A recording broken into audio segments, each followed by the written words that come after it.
chers amis de Ushauri, j'espère que vous allez bien par la grâce de Dieu. Moi, je vais bien. Et alors, pour ce Ushauri d'aujourd'hui, je voudrais nous parler de la révélation de Dieu. Ah oui, très important, la révélation de Dieu. Nous allons partager la parole de Dieu dans Genèse chapitre 13, du verset 10 au verset 13. Je lis. Lot leva les yeux et vit toute la plaine du Jourdain qui était entièrement arrosée, avant que l'Éternel eût détruit Sodome et Gomorrhe. C'était jusqu'à Tsoar comme un jardin de l'Éternel, comme le pays d'Égypte. Lot choisit pour lui toute la plaine du Jourdain et il s'avança vers l'Orient. C'est ainsi qu'ils se séparèrent l'un de l'autre. Abraham habita le pays de Canaan et Lot habita dans les villes de la plaine et dressa ses tentes jusqu'à Sodome. Les gens de Sodome étaient méchants et de grands pécheurs contre l'Éternel. Alors la révélation. En fait, l'histoire de Abraham et Lot m'a beaucoup interpellée parce que, comme nous le savons sûrement, Lot était le neveu d'Abraham. Et donc, ils travaillaient ensemble, ils étaient tous deux riches parce qu'ils avaient de l'or, ils avaient de l'argent, ils avaient des troupeaux, donc ils avaient vraiment beaucoup de richesses. Mais à un moment donné, la contrée devenait insuffisante pour les deux, donc il fallait se séparer, que chacun fasse ses affaires de son côté. Alors, Abraham a demandé à Lot de choisir l'endroit qu'il voulait. En fait, avant cela, je voudrais nous parler des promesses de Dieu. Nous voyons que Abraham a reçu 3 sortes de promesses de la part de Dieu. La première promesse, c'est que Dieu lui a promis une descendance nombreuse. La deuxième promesse, c'est que Dieu lui a promis une bénédiction universelle. Et la troisième promesse, c'est que Dieu lui a promis un héritage territorial. Donc Dieu lui a donné la possession du pays de Canaan, la terre promise. Et nous allons centrer ce Ushauri d'aujourd'hui sur la troisième promesse, c'est l'héritage territorial. Ah oui, c'est important. En fait, Dieu, notre Dieu, qui est un grand Dieu, qui est immensement riche, nous donne à nous, ses enfants, de posséder le pays où nous sommes, où nous habitons, et de prendre donc possession. Prendre possession de la terre, ça veut dire aussi posséder toutes les richesses que produit ces terres, de l'or, de l'argent, toutes sortes de richesses, des troupeaux, toutes sortes de richesses qui peuvent exister sur ces terres. Dieu nous donne ces richesses en possession. Et en fait, on voit que Abraham avait cette promesse de Dieu sur l'héritage territorial. Et donc, il avait cette possibilité, cette possession en fait de la terre. Et nous, en tant qu'enfants de Dieu, Dieu nous fait cette promesse aussi. Dieu t'a sûrement fait cette promesse. Ah oui, parce que cette promesse se trouve dans la parole de Dieu. Dieu m'a fait cette promesse de posséder le pays, de posséder la terre où nous nous trouvons. Alors aujourd'hui, je veux parler à quelqu'un qui a reçu la promesse de Dieu dans le domaine des affaires. Et cette personne a la promesse de Dieu. Cette personne a peut-être les moyens, le capital qu'il faut pour faire des affaires. Mais cette personne n'a pas de révélation. En fait, cette personne ne sait pas quoi faire. Dans quel domaine je dois faire des affaires, avec qui je dois m'associer, dans quel secteur, qu'est-ce que je dois vendre s'il faut vendre des marchandises ou vendre des services, qu'est-ce que je dois réellement faire, par où je dois commencer, où est-ce que je veux faire ces affaires, dans quel pays. En fait, la personne est un peu troublée et un peu confuse parce qu'elle ne sait pas réellement ce qu'elle doit faire. Et c'est là vraiment l'importance d'avoir la révélation de Dieu. C'est important d'avoir la révélation de Dieu parce que avoir la révélation, c'est avoir la lumière. Quand on n'a pas de révélation, c'est comme si on marchait dans l'obscurité, dans le noir. On essaye de tâtonner, cherchons son chemin et ne trouvons pas. En fait, on voit ici que Abraham a donné la possibilité à Lot de choisir.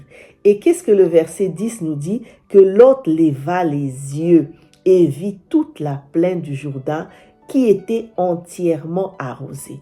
Normalement, comme Abraham était l'oncle de Lot, c'était à Abraham de choisir, mais Abraham a donné la possibilité à Lot, son neveu, de choisir.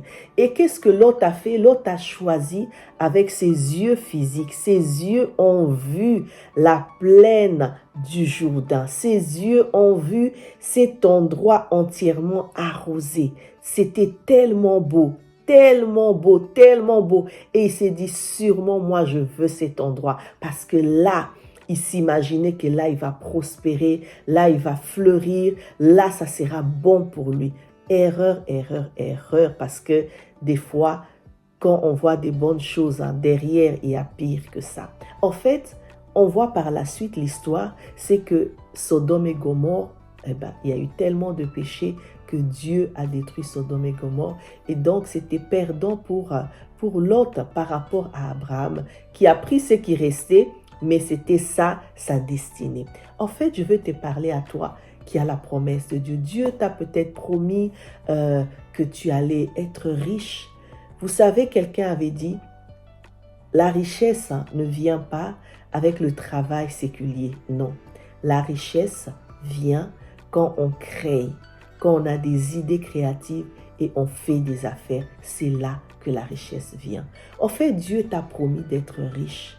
D'être riche, ça peut être dans le domaine de la mode. Dieu t'a peut-être dit de créer une entreprise, de faire des affaires dans le domaine alimentaire. Ça peut être dans le domaine de la coiffure. Il y a tellement de domaines qui peuvent te rendre riche. Et Dieu t'a peut-être dit ça, que tu allais être riche, voilà. Et tu as peut-être les moyens, tu as le capital qu'il faut, ou tu n'as peut-être pas le capital, tu te demandes comment est-ce que tu vas trouver l'argent pour commencer une toute petite entreprise. Mais c'est là que tu dois commencer à prier. À prier pourquoi? Pour avoir la révélation de Dieu. Cela va t'éviter à perdre du temps, à ne pas tâtonner, cherchant quoi faire. Tu sais, il y a beaucoup de gens aujourd'hui qui commencent une affaire, qui tâtonnent. Elle commence une affaire aujourd'hui et puis ça va pas, ça marche pas. Elle fait faillite et puis elle commence une autre et puis ça va pas. Et puis elle va ailleurs et commence une autre, ça va pas. La personne tâtonne et entre-temps, tu perds du temps. Le temps, c'est précieux. Le temps, c'est précieux. Alors, mais quand tu as la révélation de Dieu, Dieu te dit clairement ce que tu dois faire. Tu as ce déclic-là et que tu sais dans quoi tu dois investir. Je t'assure que tu vas être léger parce que tout va couler de soi. Tout va couler de soi, les portes seront ouvertes et tu penseras à quelque chose et tu l'auras directement. Tu ne vas pas te sentir lourd. Vous savez, des fois, on est alourdi de faire quelque chose parce que tu as tellement de questionnements. Tu te dis, oui, voilà, je vais commencer quelque chose, mais je vais avoir, où est-ce que je vais avoir l'argent? Je remplis peut-être pas les conditions pour demander un crédit. Tu te poses tellement de questions. Je vais commencer quelque chose dans tel endroit qui est loin de là où j'habite, mais qui va superviser les travaux à faire si je veux vraiment investir dans l'immobilier, qui va s'occuper de ce magasin de mode, qui va s'occuper de cette alimentation, qui va faire ceci, cela. Il y a tellement de choses qui t'alourdissent, et ben tu es découragé, tu n'as plus la force de commencer parce que tu entends par-ci, par-là que tel a commencé, elle a été roulée, tel autre a fait ça, ça n'a pas marché. Alors toi aussi tu t'alourdis. Mais je t'assure, quand tu as la révélation de Dieu, tu vas droit. Tu n'as pas des à côté, tu vas tout droit à ce que Dieu t'a révélé. Qu'est-ce que Dieu t'a révélé? Est-ce que Dieu t'a révélé que tu dois être un vendeur d'oranges? Ah oui, il y a des moments où on se dit, voilà, ce que Dieu me dit, c'est tellement banal. Dieu peut prendre quelque chose de banal et il le rend meilleur. Ah oui, Parce que Dieu peut te dire aujourd'hui, vends des oranges. Eh bien, tu vas dire, vendre des oranges, ça va me rapporter quoi? Rien que des oranges. Il y a d'autres qui font des voyages, qui vont à Dubaï, qui achètent des vêtements, qui font ceci, cela, qui construisent des maisons. Et moi, Dieu me dit de vendre des oranges. Qu'est-ce que je vais faire avec des oranges? Obéis à Dieu. Tu ne sais pas où est-ce que les oranges, où est-ce que ça va t'amener. Ça va t'amener loin. Quand ça vient de Dieu, ça t'amène sûrement loin. Tu peux commencer avec des oranges. Tu connais un endroit où on vend des oranges pas chères. Tu achètes en gros des oranges. Tu vas peut-être vendre par-ci, par-là. Tu vas livrer dans des alimentations, dans des supermarchés, dans des marchés. Petit à petit. Et puis Dieu te fait grâce. Tu achètes un terrain, tu plantes des orangers, tu as des oranges, et puis petit à petit, Dieu te fait grâce. Tu achètes des machines à produire du jus d'orange, petit à petit, et puis tu te dis, voilà, mon entreprise là commence vraiment à produire, vraiment, je sens que je commence à avoir des clients, tu as peut-être une idée, voilà, peut-être dans un autre pays, là-bas ça marcherait aussi, ce sont des mangeurs d'oranges, ils aiment bien les oranges, dans tel coin du pays ou dans tel coin du continent, tu vas là-bas, tu fais aussi la même chose, et puis tu te retrouves, tu as deux, trois entreprises dans le monde. C'est ça que Dieu fait. Et Dieu, quand Dieu te révèle, ça te permet d'aller vite, mais sûrement. Tu vas vite, mais sûrement. Mais quand tu n'as pas la révélation de Dieu, tu vas lentement, tu essayes ça, ça ne va pas, tu changes. Et surtout, le fait de se dire, voilà, tel fait ça, on a beaucoup ça, beaucoup de gens ont ça. Tel fait ça, j'entends que oui, tel a commencé une affaire dans tel domaine, dans tel secteur. Tout le monde fait ça, fait la même chose. Mais quand vous faites tous la même chose, au fait, ça ne va pas marcher parce que tu verras peut-être dans une petite ville, il y a peut-être 10 coiffeurs, 10 salons de coiffure. Ça ne va pas, ça ne va pas. Cherche quelque chose, Dieu va te révéler quelque chose dans laquelle tu es unique. Peut-être ça peut être la même chose que l'autre fait, mais toi tu auras quelque chose de différent. Tu auras peut-être quelque chose de différent, Dieu va te donner cette intelligence de te différencier des autres. C'est ça. Tu dois chercher à être toi. À vendre ce que Dieu te dit, ce qui est propre à toi, à faire des affaires qui sont propres à toi. Ne cherche pas à imiter l'autre, ne cherche pas à faire comme l'autre, cherche plutôt la révélation de Dieu. Parce que Dieu sait, il t'a créé, il sait ce que tu peux mieux faire que l'autre. Dieu le sait. Alors prie, cherche Dieu. Je ne sais pas dans quel domaine tu veux exceller, tu veux investir. Je ne sais pas si Dieu t'a déjà révélé quelque chose ou Dieu ne t'a pas encore révélé. Si tu es dans ce cas où tu as la promesse de Dieu, tu as les moyens, mais tu ne sais pas par où commencer. Tu ne sais pas comment faire. Prie. Prie, demande juste à Dieu, donne-moi ta révélation.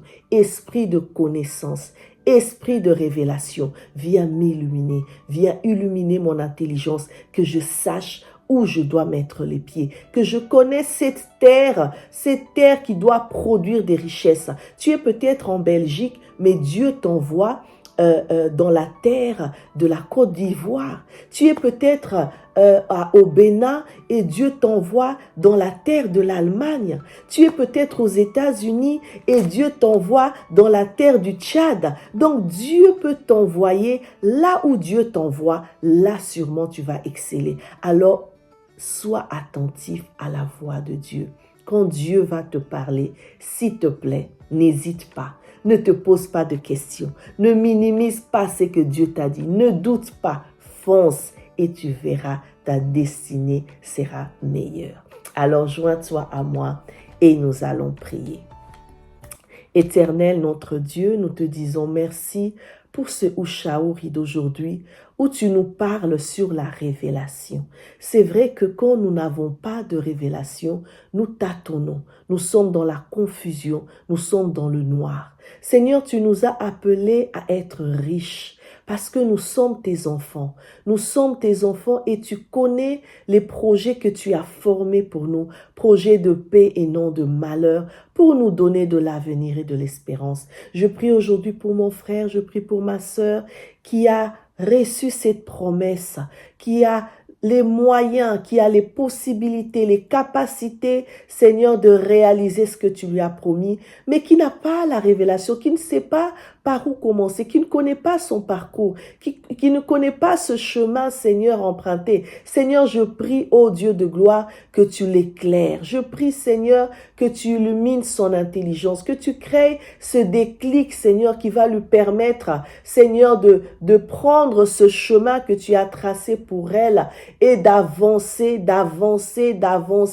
jusqu'à atteindre, Seigneur, son but, son objectif. Seigneur, je prie pour que tu donnes les moyens à quelqu'un qui se pose des questions se disant comment je vais trouver les moyens, par où je vais commencer, qui va me donner les moyens, comment je vais faire. Seigneur, l'or et l'argent t'appartiennent. Je prie pour que tu l'éclaires, que tu lui donnes la révélation de la source, Seigneur, de provenance, de la source, Seigneur, du capital, Seigneur, dont cette personne a besoin. Seigneur, manifeste-toi puissamment. Seigneur, agis puissamment dans nos vies, Seigneur, parce que tu nous as appelés à être riches, tu nous as appelés à prospérer, tu nous as appelés par nos richesses, Seigneur, à bénir aussi les autres autour de nous. Que toute la gloire te revienne. Au nom de Jésus, nous avons ainsi prié.